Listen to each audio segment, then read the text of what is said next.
기도로 시작하도록 하겠습니다. 주님, 이 시간을 또 구별하여서 모인 우리에게 말씀을 주시옵소서. 어, 주님의 말씀으로 이 더운 여름을 나게 하시고 생수의 말씀으로 목마름을 채우게 하시고 세상에 줄 수 없는 위로와 평안을 또 시원함을 얻는 시간 되게 하여 주시옵소서. 성령님께서 이 시간을 인도해 주시기를 원합니다. 사람들의 생각과 마음과 모든 것을 말씀 앞으로 모이게 하여 주시고 또 깨닫는 지혜를 전하는 자나 듣는 자에게 모두 허락하여 주시옵소서. 예수님의 이름으로 기도합니다. 아멘. 네. 오늘 누가복음이 아니죠. 오늘 욥기 17장, 19장 이게 내용이 길지가 않아서 한꺼번에 보기로 했습니다. 어, 어제 제가 한 목사님 부부를 만났습니다. 참, 두 분 모두 이렇게 거동이 불편하시더라고요. 그래서 이렇게 제가 목사님만 나오실 줄 알고, 근데 목사님도 다리가 불편하시더라고요. 어쨌든, 어, 사무실에서 제가 사실 귀찮기도 했고, 멀리는 못 가겠다 했는데, 오셨어요. 근데 서울 끝에서 여기까지 이제 한 엄청 오래 걸렸더라고요.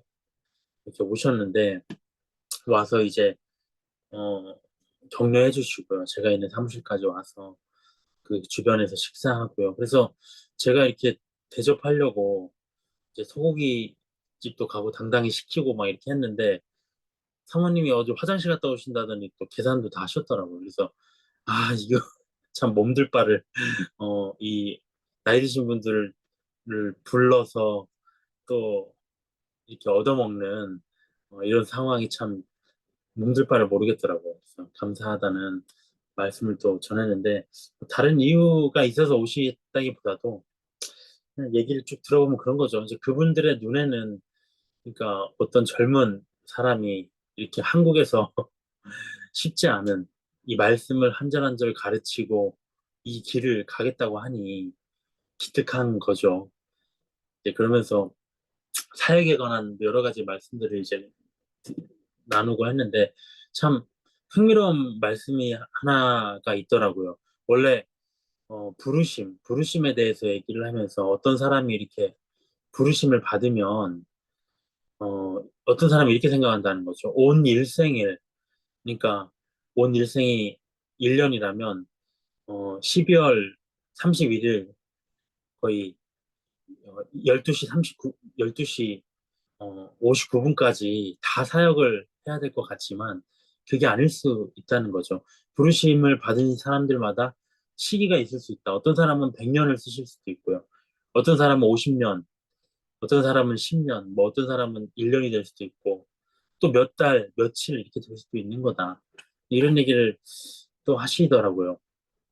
그 말씀을 이제 곱씹어 보면서 참 뭐 위로가 되더라고요. 지금 뭐 당장에 제가 뭐 아무것도 이룬 게 없는데 아무것도 안 하는 것 같지만 또 아무것도 주님이 일하시지 않는 것 같지만 그분이 예비하신 어떤 순간을 향해서 우리가 가고 있다는 거죠. 그래서 그 전까지 해야 할 건 뭐냐? 그냥 하루하루를 이렇게 씩씩하고 묵묵하게 살아가는 것이다. 그러면서 이제 천 목사님 얘기도 하시면서 어 이런 얘기를 하시더라고요. 천 목사님이 전에 어떤 결혼식장인지 뭐 장례식장인지는 잘 모르지만 이렇게 잘 차려입고 가셨다고 해요. 뭐 주례든 뭐 뭘 하러 가셨겠죠. 근데 화장실에 이렇게 갔는데 변기가 하나밖에 없는 것 같은데 이게 막혀 있더래요. 근데 이제 내가 그냥 가버리면 이제 다른 사람들은 계속 불편해야 되는 거잖아요. 그래서 옷을 벗고 그 옷을 다 풀어헤치고 장갑 끼고 그거를 뚫고 이렇게 했다는 거죠. 또 교회 마당에 이렇게 담배꽁초들이 교회 마당에 떨어져 있으니까 그거를 이렇게 주우시면서 근데 그분도 좋은 마음에서 그렇게 시작을 안 했다고 하시더라고요. 뭐, 아, 나는 무슨 천사라서 그렇게 한 게 아니라 막 욕이 난대요. 화가 나오고. 아, 교회에서 누가 어떤 놈이 어, 담배를 피고 이런 놈들이 있나 이런 마음이 막 나오는데 그거를 그냥 하는 거죠. 왜냐면 거기 코스타메사와 또는 학교가 붙어 있거든요. 그래서 거기로 오가는 어린 애들이 이걸 또 보면 영향이 좋지 않고 하니까 내가 하는 거다 이렇게 하다 보면 그 감정이 없어지고 이렇게 기쁨이 오고 그렇게 순간순간을 착하게 묵묵히 살아간다는 거죠. 그러니까 뭔가 뭐 대단하고 드라마틱한 뭐가 아니라 그냥 오늘 하루 성실하게 살아가는 것이 사역이고 주님의 어떤 그런 순간은 또 그분이 계획하실 때 또 이루어질 수 있다. 그 과정인 거죠, 지금은. 그 일이 일어나기까지. 근데 이 과정을 주목하고 계신다는 것, 참 그런 생각을 했습니다.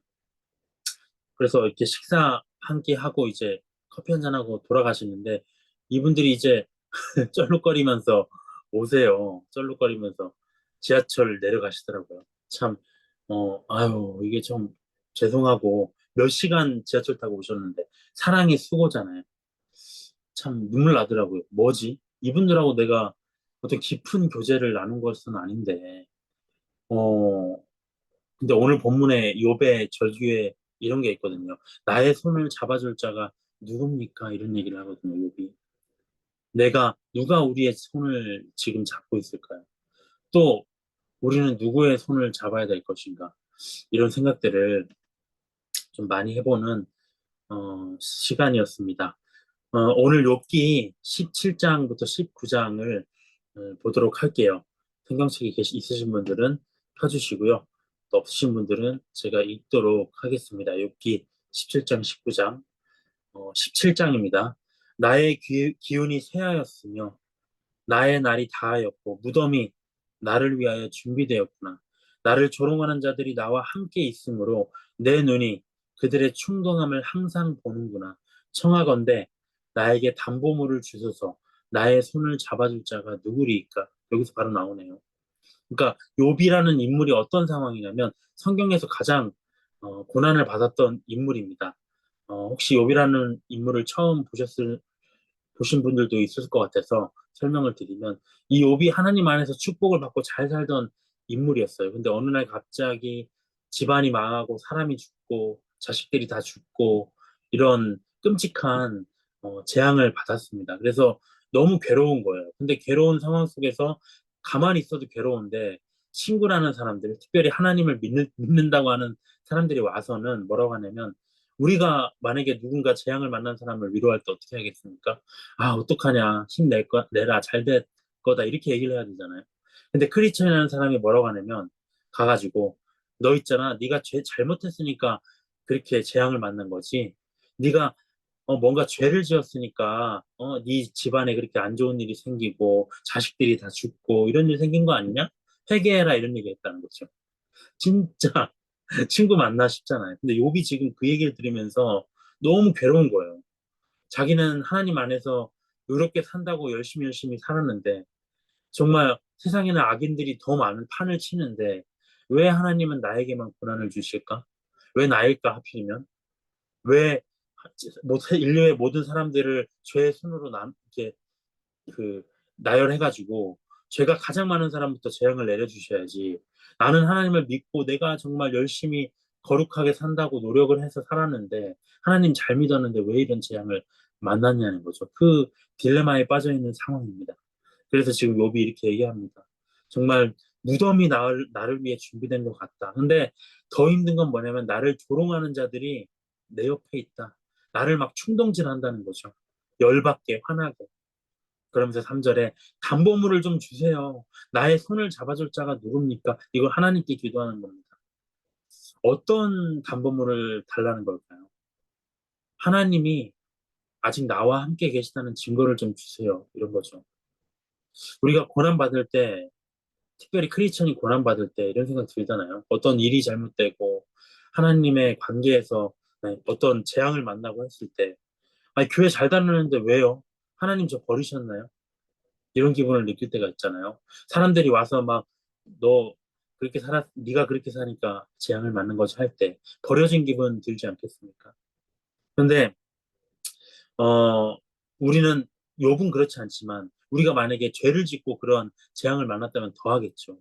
하나님이 이제 나를 버리셨구나. 우리 집안을 버리셨구나. 근데 우리 그리스도 안에 있는 사람들의 약속은 뭡니까? 모든 성경에 나와 있는 약속은 뭡니까? 예수님을 믿는 믿음이 있는 한, 내가 스스로 예수님을 부인하고 떠나지 않는 한은 나는 재앙 속에서도 여전히 하나님의 자녀입니다. 고난 속에서도 합력하여서 선을 이루게 해주실 분이 내 아버지시라는 거죠. 그 확신이 있습니다. 그래서 고난도 담대히 지나갑니다. 예수님이 십자가에서 고난받았기 때문에 나도 고난받을 수 있지. 내가 뭔데? 그래, 이 여정을 통해서 하나님이 나를 성장시킬 거야. 더 큰 복을 주실 거야. 믿고 나아갈 수 있다는 거죠. 근데 욥의 시대는 달라요. 이 욥이 지금 이 재앙을 맞은 시대는 그리스도 이전의 시대입니다. 그래서 이런 재앙의 상황을 만나니까 또 친구들의 조롱을 받으니까 내가 하나님의 사람이야 확신이 안 드는 거죠. 음, 그런 상황 속에서 욥이 얘기를 합니다. 하나님과 내 사이가 아직도 잘 유지되고 있다는 담보물을 좀 주세요. 중재자를 좀 보내주세요. 얘기합니다. 결국 이건 뭡니까? 메시아에 대한 소망을 예언하고 있는 겁니다. 욥이 메시아를 알고 했다고는 잘 생각되지 않아요. 근데 그 입에서 나오는 그런 고백을 들어서 하나님이 성경에 기록하셨는데 예수님에 대한 소망을, 예수님을 아직 만나지 못한 자들이 하나님을 향해서 담보물을 달라고 요구하는 그런 예언이라는 거죠. 4절에 보면 주께서 그들의 마음을 가리어 깨닫지 못하게 하셨사오니 그들을 높이지 마소서. 하나님이 어떤 사람인지 그 친구들에게는 그 뜻을 모르게 하셨지 않습니까? 그러니까 그들을 높이지 말고 용납하지 마세요. 5절 보상을 얻으려고 친구를 비난하는 자는 그의 자손들의 눈이 멀게 되리라. 여기 좀 특별하죠. 욥을 친구들이 욕하는데 욕하는 게 무슨 친구들에게 보상이 됩니까? 특별한 얘기잖아요. 어떤 보상을 받을까? 그거는 스스로에 대한 만족감이죠. 남을 깎아내리면서요. 우리는 어떤 생각을 하냐면 드러내지는 않지만 내 의로움에 대해서 스스로 만족해요. 아, 저 사람 되게 죄인이야 하면서 내 속으로는 은근히 나는 의인이지? 가만히 들여다보면 그 마음이 있습니다. 그 보상을 얻으려고 이 친구들이 지금 자기를 비난한다는 거죠. 그러니까 내가 어떤 사람을 비난하면 그 이면에 뭐가 있느냐? 나는 괜찮은 사람인데 그 과시욕이 숨어 있으면 알아야 됩니다. 욥과 친구들의 대화를 우리가 자세히 봐야 돼요. 그래서 이게 사람의 이면에 숨겨진 의도를 잘 파악할 수가 있습니다. 그냥 이들이 서로 싸우고 있구나 이렇게 넘겨버리면 안 돼요. 성경에 우리가 인문학이라고 하지만 이 인문학을 다른 서적을 볼 필요가 없습니다. 이 성경 속에서 다 나와 있어요. 그 사람의 마음의 숨은 의도들. 6절 하나님이 나를 백성의 속담거리가 되게 하시니 그들이 내 얼굴에 침을 뱉는구나. 내 눈은 근심 때문에 어두워지고 나의 온 지체는 그림자 같구나. 그러지 않겠습니까? 정말 자식들이 그 주렁주렁 있던 자식들이 다 죽고 재산이 다 망하고 자기 집의 종들과 거기에 그것만 됐습니까? 자기 몸에는 막 악창이 나고요. 병에 걸리고 하나님 충분히 저주하고 원망할 수 있는 상황이잖아요. 정말 자기 상황이 근심 때문에 어두워지고 지체가 그림자에 휩싸이는 것 같은 기분. 정직 8절에 정직한 자는 이로 말미암아 놀라고 죄 없는 자는 경건하지 못한 자 때문에 분이 난다. 지금 자기 얘기를 하고 있죠. 그런데 9절에 의인은 그 길을 꾸준히 가고 손이 깨끗한 자는 점점 힘을 얻는다. 정말 이 욥이 분노가 나고 원망이 나고 낙심이 되지만 사람이기 때문에 그럴 수 있잖아요. 근데 욥은 어떻게 결단을 했냐면요. 9절에 보면 내가 고난을 만나고 조롱을 받지만 9절에 의인인 나는 그 길을 꾸준히 갈 것이고 두 번째 손이 깨끗하게 할 것이다. 우리가 사람과 상황으로부터 고난을 당할 때 하나님을 믿는 자들이 보여야 할 태도예요. 첫 번째 뭐냐? 자기의 길을 꾸준히 가는 겁니다. 이거는 자기 생활에 가라는 게 아니라 신앙생활의 루틴을 유지한다는 거죠. 어떠한 압박이 들어와도 아, 하나님을 예배하는 것, 신앙생활은 계속 가는 거죠. 그거와 별개로 자기의 길을, 신앙의 길을 간다는 겁니다. 두 번째, 손을 깨끗하게 한다는 거예요. 이건 뭐냐? 손은 어떤 일을 하는 거잖아요. 내가 그 사람의 조롱을 받고 내가 어떤 상황을 만났을 때 내가 맞대어 대응하거나 보복하거나 악하게 아니면 내가 죄를 짓거나 진짜 술을 마셔버린다거나 담배를 핀다거나 그 사람에 대해서 욕을 하고 비난한다거나 그런 짓 안 한다는 거죠. 난 손을 깨끗하게 할 것이다. 그러면 뭐 어떻게 되느냐? 하나님이 점점 힘을 얻게 하신다는 거죠. 참 욥은 의인입니다. 10절에 보면 너희는 모두 다시 올지니라 내가 너희 중에서 지혜자를 찾을 수가 없다. 나의 날은 지나갔고 내 계획, 내 마음의 소원이 다 끊어졌구나. 우리도 고난받기 전에 혹시 이 중에 고난받으시는 분이 계시다면 우리도 고난받기 전에 많은 꿈을 꿨어요. 우리 젊은 날에 꿈들 있잖아요. 얼마나 많은 소원이 있었습니까? 얼마나 많은 계획이 있었습니까? 이 고난만 아니면 나도 잘 나갈 수 있었어요. 나도 창창하게 좋은 가정 꾸리고 정말 좋은 사람 만나서 남들 못지않게 잘 살 수 있었어요. 근데 이 고난 때문에 11절에 나의 날이 다 지나갔고 내 계획, 내 마음의 소원이 다 끊어져 버렸구나. 낙심한 겁니다. 친구들은 밤으로 낮을 삼고 빛 앞에서 어둠이 가깝다는구나. 이게 뭐냐면 너 날은 끝났다. 그러니까 밤으로 낮을 사는다는 건 뭡니까? 말이 안 되는 걸 주장한다는 거죠. 계속해서. 빛이 왔는데도 어둠이 가깝다. 그러니까 자꾸 억지 주장한다고 하는 거예요. 너 죄인이야. 너 죄 받은 거야. 주장하고 있다는 겁니다. 욥이 참 잘 나갈 때에는 얼마나 잘 나갔습니까? 근데 그런 것들은요. 하나님이 바람 불면 사라집니다. 우리가 많은 사람들의 예를 보잖아요. 하나님이 얼마나 대단한 사람들도 질병에 걸리거나 한순간에 망하는 걸 많이 봅니까? 정치적인 얘기하기 싫지만 역대 대통령들을 보면 어떻습니까? 그 불멸의 권력을 가지고 있지만 결국에는 결말이 한두 명이 아니잖아요. 다 사라집니다. 욥도 마찬가지였어요. 아무런 희망이 남아있지가 않습니다. 그러니까 친구들아 너희들이라도 좀 떠나라. 나를 좀 괴롭히지 마라. 근데 우리가 이런 말 있잖아요. 사촌이 땅을 사면 배가 아프다. 사촌이 땅을 사든 말든 나하고는 아무런 득실이 없어요. 근데 배가 아프다는 건 왜 배가 아파요? 남의 사람이라는 존재는 남의 행복 그렇게 달가워하지 않아요. 남의 불행, 와, 어떡하냐 하면서도 즐거워하는 게 사람이라는 종족입니다. 근데 옆에 친구들이 지금 이 건수를 지나칠 리가 없잖아요. 아, 그렇게 잘 나가더니 하나님 앞에서 축복받고 잘 살더니 결국 이 모양 이 꼴이 됐네? 위로해 주는 게 아니다. 정죄하고 너 회개해 하면서 자기들의 만족감을 지금 채우고 있잖아요. 보상받고 있잖아요. 13절에 내가 스올이 내 집이 되기를 희망하여 내 침상을 흑암에 펴놓음에 스올은 지옥입니다. 죽으면 가는 곳입니다. 정말 내 처지가 그렇다는 거죠. 14절에 무덤에게 너는 내 아버지다. 구더기에게 너는 내 어머니, 내 자매라 할지라도 나의 희망은 없다. 내가 죽음 앞에 있어도 나의 희망은 없다는 거죠. 나의 희망을 누가 보겠느냐. 우리가 흙 속에서 쉴 때에는 희망이 지옥문으로 그냥 내려갈 뿐이다. 죽음 직전에 있는 욥의 괴로움을 진심으로 돌아보는 이는 사람 중에는 아무도 없었습니다. 18장을 보도록 할게요. 이제 그 친구가 답변을 합니다. 세 친구 중에 한 명이 답변을 해요. 수아 사람 빌다시 대답하여 이르되 너희가라고 돼 있는데 욥이라고 보면 됩니다. 너 어느 때에 가서 네가 지금 말의 끝을 맺겠느냐? 너 언제쯤 그 말 그칠래? 그 말 언제쯤 그만할래? 깨달아라. 너 어, 그 후에야 우리가 말하리라. 어찌하여 우리를 짐승으로 여기느냐? 우리를 부정하게 보느냐? 그러니까 욥이 지금 되려 친구들을 막 비난하고 있잖아요. 근데 짐승으로 여긴 적은 없어요. 그냥 화난다는 거지, 애통하다는 거지. 근데 또 과민 반응합니다. 4절에 너 왜 울분을 터뜨리며 너 자신을 그냥 찢어? 너 때문에 땅이 버림을 받겠느냐? 바위가 그 자리에서 옮겨지겠느냐? 이건 무슨 말입니까? 우리의 말은 진리기 때문에 네가 아무리 울분을 터뜨리고 그렇게 호소해도 땅이 버림 못 받잖아요. 땅이 어디로 가겠습니까? 바위가 어디로 옮겨지겠습니까? 그것처럼 우리 생각 안 바뀌어. 진리는 안 바뀌어. 얘기합니다. 그러면서 뭐라고 하냐면 이 뒤에는 쭉 그런 내용이에요. 어떤 내용이냐면 내 말에 복종하지 않는 욥의 미래 어떻게 될지 지금 책망을 하게 됩니다.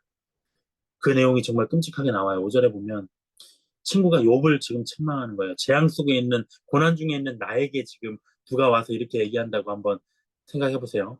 5절에 악인의 빛은 꺼지고 그의 불꽃은 빛나지 않을 거다. 너 악인이야 이 말이잖아요.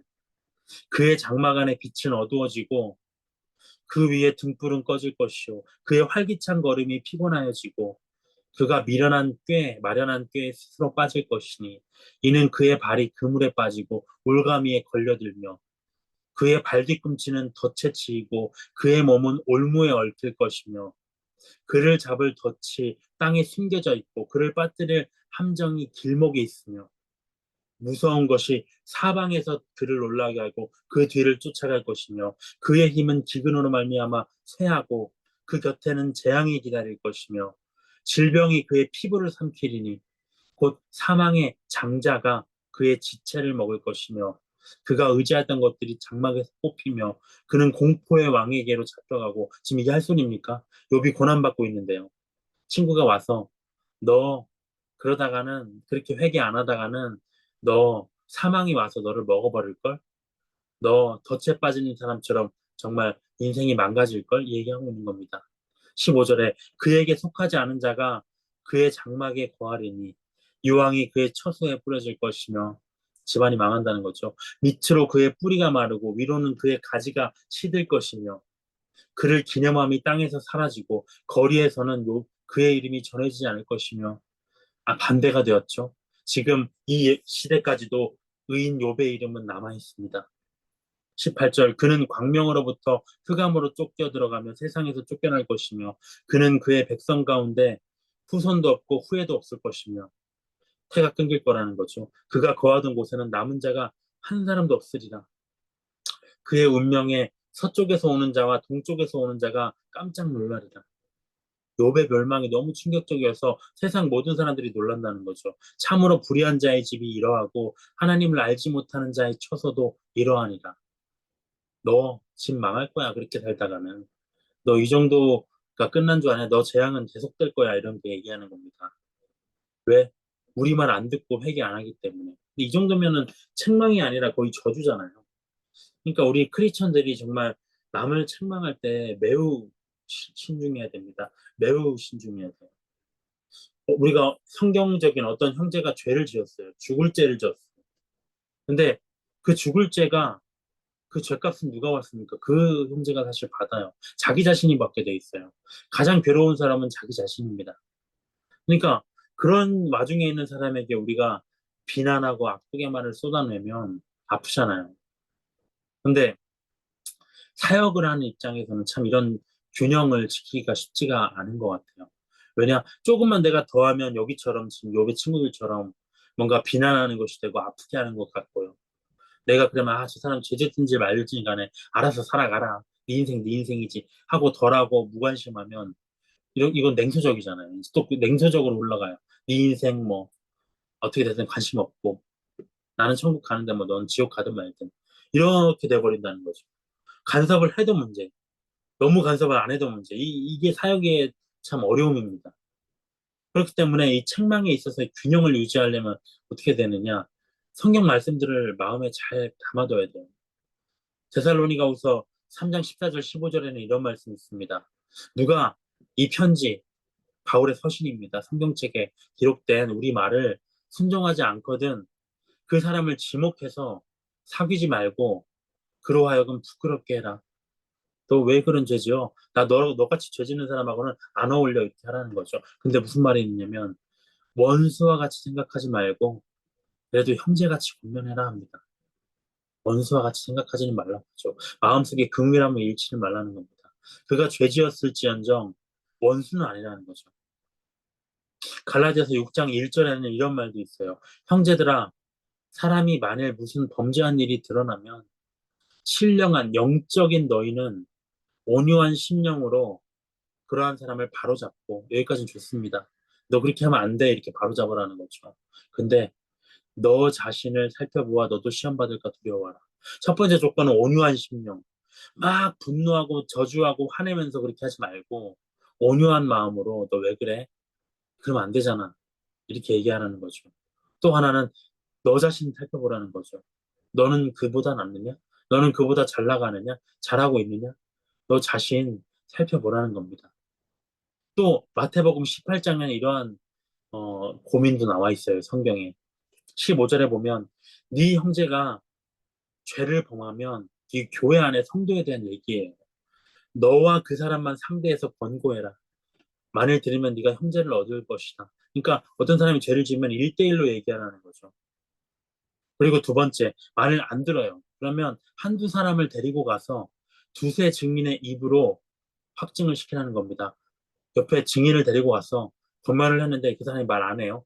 그 사람이 말을 안 하면, 말을 안 들으면, 어, 확증하라는 거죠. 너 들었지? 이 사람이 말을 안 듣네?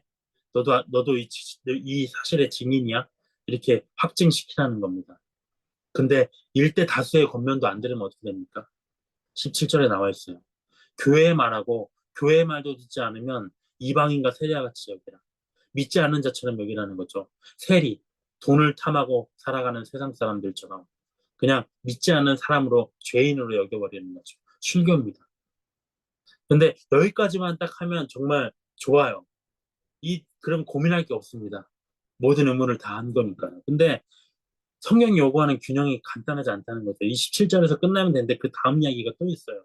뭐라고 되어 있느냐. 출교시켜라 하면서 18절, 19절에 이런 얘기가 있습니다. 진실로 너희에게 이르노니 그런데 있잖아.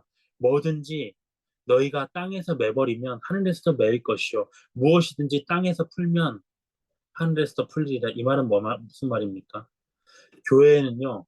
우리가 어떤 교회든지 간에 작은 교회, 큰 교회든지 간에 무시할 수 있지만 세상에서 비난할 수도 있지만요. 그 교회는요. 어떤 권세가 있느냐? 내가 만약에 교회를 나온다, 교회에 속하였다 하면 그 사람의 영혼은 천국의 하늘에서도 풀려 있는 겁니다. 하늘문에서 들어갈 수 있도록 하나님이 풀어주세요. 근데 만약에 교회에서 잘못을 해서 아니면 교회에 오지 않으면 어떻게 되느냐? 땅에서 교회에 나오지 않고 매여 있기 때문에 죄에 매여 있기 때문에 하늘에서도 매어버릴 것이다라는 거죠. 엄청난 권세예요. 영적인 권세, 보이지 않는 권세가 있습니다. 엄청난 권한을 교회에 주셨어요. 근데 진실로 다시 너희에게 이르노니 너희 중에 두 사람이 땅에서 합심하여 무엇인지 구하면 하늘에 계신 내 아버지께서 그들을 위해서 기도하는 그들을 위해서 이루게 하시리라. 이 말은 뭡니까?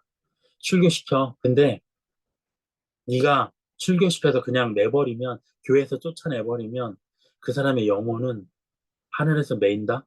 천국 못 온다. 그 사실은 알고 있어야 된다. 근데 있잖아. 너희에게 말하는데 두 사람이 그 영혼을 위해서 기도하면 내가 이루게 해줄 거야. 이 말은 반대로 뭡니까? 그 형제 그렇게 버리기 전에 단 두 사람만이라도 그 사람을 위해서 기도해봤냐는 거죠.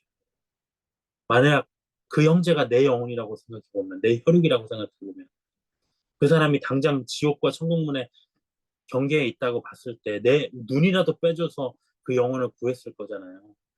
근데 내 형제 안에서 예수 안에서 지체며 형제라고 얘기를 하는데 너는 버려야 돼. 너는 끝이야. 출교 오지 마. 금식 이건커녕 기도도 한번 하는 사람이 없었다는 것이죠. 참 저의 얘기입니다. 참 저도 참 이러한 결정을 최근에 또 했지만 마음속에서는 어떻게 해야 될까 잘 모르겠어요. 방치할 수도 없고요. 권면해도 안 되고. 근데 기도를 안 했던 것 같아요. 참 다시금 또 기도를 해야 될 것 같습니다. 근데 또 거기서 끝이 아니에요. 그 얘기가 어디로 이어지느냐. 7번씩 70번까지 490번이라도 용서해라. 그 말씀이 나오고요. 또 뭔 얘기가 나오냐. 10,000달란트, 100만 원, 1억 빚진 자가 있는데 100데나리온. 어떤 10,000원 빚진 자를 네가 용서하지 못하면 되겠냐? 내가 너의 엄청나게 많은 그 1억 원어치의 죄를 내가 하나님이 네 죄를 갚아줬는데 너는 네 옆 사람이 너한테 조금 잘못한 거, 교회에 조금 잘못한 거, 그거 용서 못해? 그러면 너도 용서 안 할 거야. 참, 저는 10,000달란트 빚진 자거든. 이런 말씀들이 나옵니다. 정말 이런 걸 보면서 내가 자격이 맞나? 참 전에 목사님도 이런 부분 정말 힘들어 하셨거든요. 고민 많이 하셨거든요. 사역이 참 이루기 힘들어요. 정죄는 잘라내는 거는 정말 편한 수단이에요. 근데 하나님의 뜻은 사랑과 용서라는 거죠. 참, 주님이 나중에 그게 정말 최선의 결정이었니? 라고 물으면 제가 할 말이 있을까요? 어쨌든 욥은 의인이었지만 그가 만약에 죄인이었다 할지라도요. 친구들이 그렇게 그를 정죄하는 것, 그거는 복음적인 게 아니었어요. 욥기 19장 이 말을 들은 욥이 이제 대답을 합니다. 오늘 마지막 장이죠. 이제 이 부분은 좀 쉬어서 쭉 그냥 읽겠습니다. 욥의 심경을 우리가 생각해 볼 필요가 있어요. 욥이 대답하여 이르되 너희가 내 마음을 괴롭히면서 말로 나를 짓부수기를 언제까지 하겠느냐? 누군가의 말에 짓부서진 적이 있으십니까? 말이 문제예요. 너희가 10번이나 나를 학대하고도 부끄러워하지 않는구나. 말로 나를 그렇게 비난하고도. 비록 내게 허물이 있다 할지라도 그 허물이 나만 있느냐? 너희가 참으로 나를 향하여 자만하여서 내게 수치스러운 행위가 있다고 증언하려면 해라. 하나님이 나를 억울하게 하시고 자기 금물로 나를 애워싸신 줄을 알아야 할지니라. 너희가 잘나서 지금 나에 대해서 그렇게 비난하는 것 같지만 실상 이것은 나의 고난과 이런 상황은 하나님의 섭리가 있다. 하나님이 나를 억울하게 지금 하신 거야. 나는 그 이유를 좀 알고 싶을 뿐이다. 7절에 내가 폭행을 당한다고 부르짖으나 응답이 없다. 하나님. 도움을 간구하였으나 정의가 없구나. 이럴 때가 있어요. 크리스천들도 어떤 고난을 만나서 기도할 때 즉각적으로 응답이 안 올 때가 있어요. 힘들어요. 신앙생활이 쉬운 게 아닙니다. 만만치 않아요. 근데 하나님은 거기서 끝나 그 기도를 듣지 않으시고 계신 것인가? 절대 그렇지 않다는 거죠. 가장 좋은 때, 가장 좋은 방법으로 하나님이 선택하시려고 생각하고 계신다는 겁니다. 8절에 그가 나의 길을 막아 지나가지 못하게 하시고 내 앞길에 어둠을 두셨다. 하나님이 지금 나의 영광을 거두어 가시며 나의 관모를 어떤 권력의 어떤 영광을 머리에서 벗기시고 사면으로 나를 허르시니 나는 죽었구나. 내 희망을 나무 뽑듯 뽑으시고 나를 향하여 진노하시고 원수같이 보시는구나. 그 군대가 일제히 나와서 길을 도두고 나를 치면서 내 장막을 둘러 진을 쳤구나. 나의 형제들이 나를 멀리 떠나게 하시니 나를 아는 모든 사람이 내게 낯선 사람이 되었구나. 이 뒤에는 더 힘들어요. 상황이 힘들 수도 있는데요. 가장 힘든 거는 친구들의 배반이에요. 가까운 사람들의 배반. 말에 그렇잖아요. 우리도. 13절에 나의 형제들이 나를 멀리 떠났다고 합니다. 나를 아는 모든 사람이 내게 낯선 사람이 되었다고 해요. 잘 나갈 때는 그렇게 내 옆에 있더니만 내가 망하고 못 나가니까 형제들과 친척들과 가족들마저 나를 그냥 죄인 취급하고 버려진 자 취급한다는 거죠. 얼마나 괴롭겠습니까? 15절에 내 집에 머물러 사는 자와 내 여종들을 들은 나를 낯선 사람으로 여기니 내가 그들 앞에서 타국 사람이 됐구나. 내가 내 종을 불러도 대답하지 아니하니 내 입으로 그에게 간청하여야겠구나. 종에게 제발 물 한 잔만 줘라. 이런 처지. 내 아내도 내 숨결을 싫어하며 내 허리의 자식들도 나를 가련하게 여기는구나. 내 허리에서 태어난 자식들. 내 아내조차는 내 숨결을 싫어한다고 그래. 아, 저놈의 남편. 꼴 보기 싫다. 어린아이들까지도 나를 업신여기고 내가 일어나면 나를 조롱하는구나.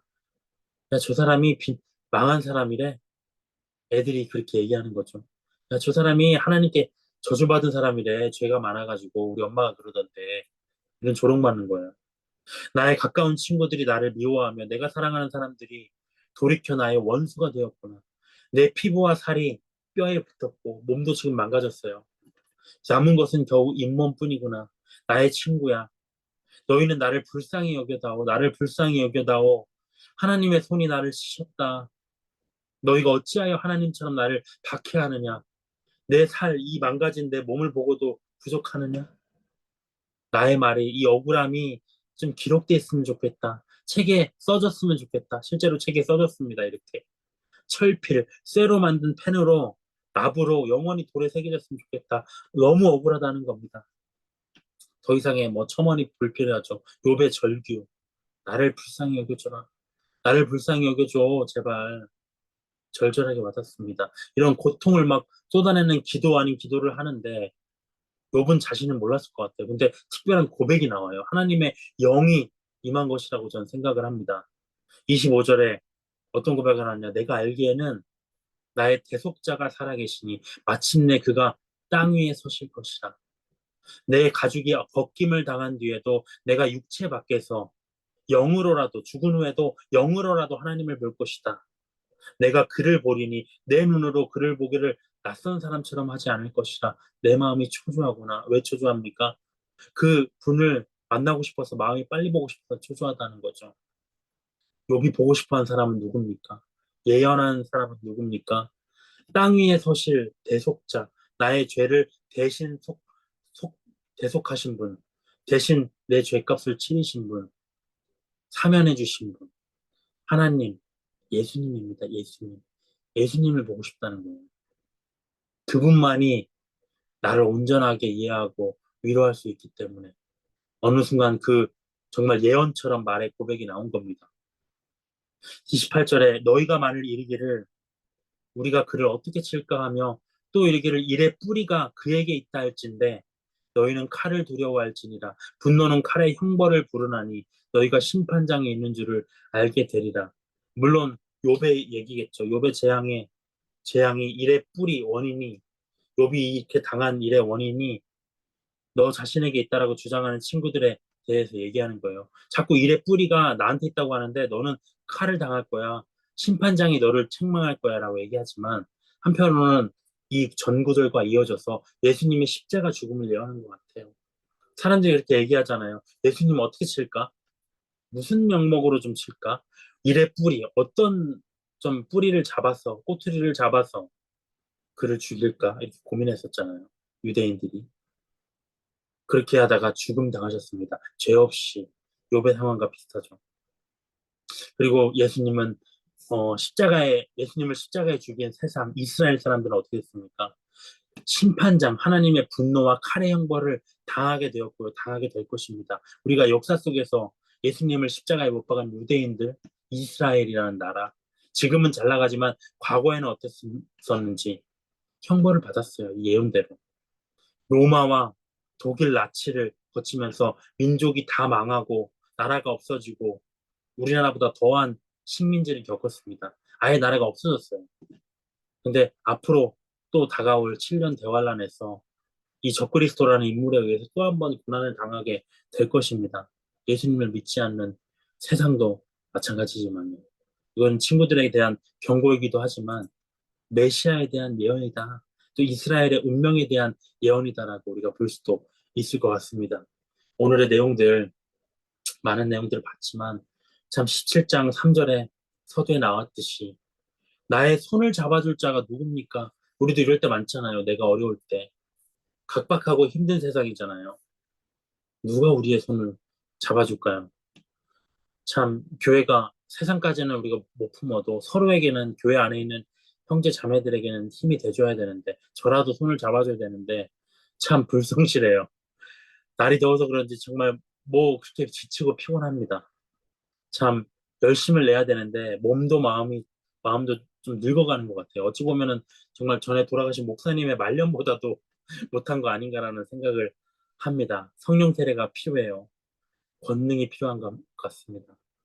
이 어려운 때에 이렇게 멀리 있지만 또 가까이 있는 분도 계시지만 서로에게 힘이 되는 공동체가 되었으면 좋겠습니다. 주께서 우리 교회의 이 모임에 은혜와 사랑을 한량없이 부어주시기를 기도합니다. 모든 일이 잘 풀리고 잘 되게 해주시기를 각자가 또 힘을 내어서 이 여름을 또 잘 버티시기를 바랍니다. 또 우리 교회에 없지만 우리 교회를 잊지 않고 관심 가져주시고 격려해 주시는 모든 감사한 분들께도 주님께서 복으로 갚아주시기를 기도합니다. 기도로 마치겠습니다. 주님 감사합니다. 오늘의 욥의 고통이 저희는 비할 바가 안 되지만 또 저희도 세상을 살아가면서 여러 가지 힘든 일들을 겪습니다. 사람 속에서 상황 속에서 정말 숨이 멎을 듯한 고통과 정말 눈물도 나오지 않는 눈물도 메말라 버린 그러한 외로움과 슬픔의 시간을 견뎌나가면서 우리가 믿는 건 오직 예수 그리스도의 이름입니다. 주님, 우리를 구원하여 주시옵소서. 내세뿐만 아니라 이 땅에 살아가는 동안에서도 이 땅에서 우리를 괴롭히는 모든 상황과 환경 속에서 우리를 끄집어내시고 주님께서 평강으로 우리를 이끌어 주시옵소서. 모든 마음의 소원들이 성취되기를 원합니다. 우리가 품고 있던 마음의 소망들이 이루어지기를 원합니다. 믿음에서 떠나지 않기를 원합니다. 예수 그리스도를 더욱 사랑하게 되고 나의 신랑으로 모시게 되기를 원합니다. 이 시간을 감사드리며 예수님의 이름으로 기도드렸습니다. 아멘.